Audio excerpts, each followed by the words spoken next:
after Foreign Minister Melanie Joly demonstrates her ignorance in not knowing why a Canadian military vessel was sent to Cuba while the Russian Navy was in port. Bill Blair says it's all planned. Who do we believe? I think it's obvious something else is happening here. Stick around. You're going to want to hear my theory on this.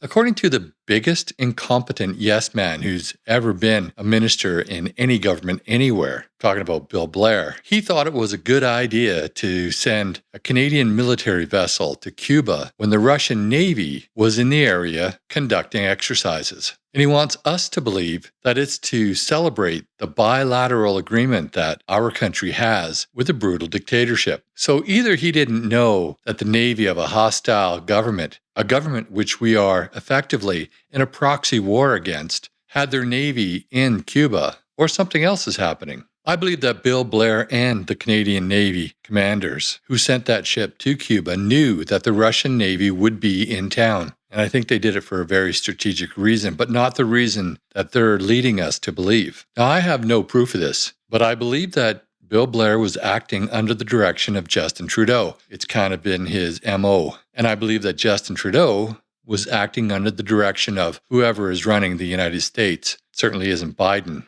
but I think it's planned to benefit Biden, or at least the Democrats. I've noticed a few times that when Trudeau has been speaking about the war in Ukraine, he's made a few Freudian slips indicating that he was actually on Russia's side. He quickly corrected himself, of course, but I think that is very telling. I'm not sure that he is dedicated to seeing an end to this war, or at least not until it's politically favorable to him. Think about it. Why did Biden and the rest of the Western world interfere with the first peace deal that happened over 2 years ago? Why did they prevent it? Why don't they want an end to this war? I think most of us agree that Putin is evil and the war is invalid. He has made some claims that the provinces he wants are ethnic Russian and they want to be part of Russia. Maybe there's proof of that. I don't know. I haven't seen it. I've just heard people talk. He does seem to have a valid claim that he doesn't want NATO to be as close to his border as they would be if Ukraine entered NATO.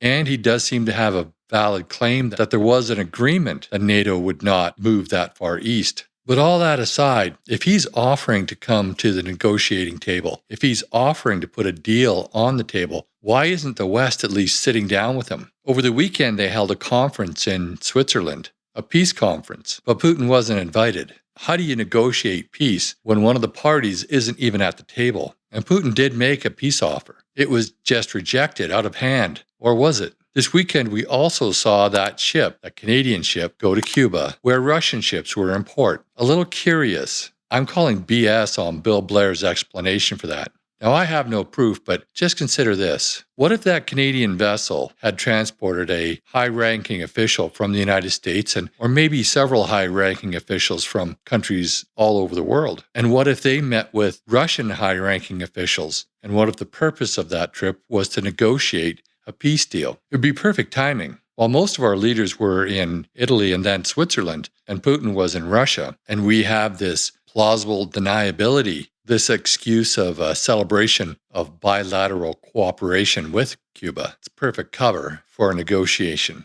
And it's not that far-fetched. This has happened quite a few times throughout history. I think what you'll see is that just prior to the U.S. election, I would say probably October, possibly September, but probably October, this war will come to an end. It will be revealed that they did meet secretly and they hashed out a deal. And everybody will pat themselves on the back and claim that they were the ones who brought an end to the war. But in fact, I believe that they were dragging it out to when it was politically advantageous for them to announce a deal. If the Democrats are able to claim that they brought an end to this war and it's timed right, could they swing the next election? As I said in a previous video, I don't think Biden is going to run. I think that he'll be replaced at the Democratic National Convention. And I don't think a ceasefire is advantageous for them to sign before the new candidate is announced. I think that will be Michelle Obama, and I think that she will take credit for this deal. But that's just my cynical opinion. I'd love to know what you have to say. Put your comments below. And while you're at it, please like this video, share with your friends and on social media. And if you haven't already, please subscribe to my channel. Thanks for watching, and I'll see you in the next video.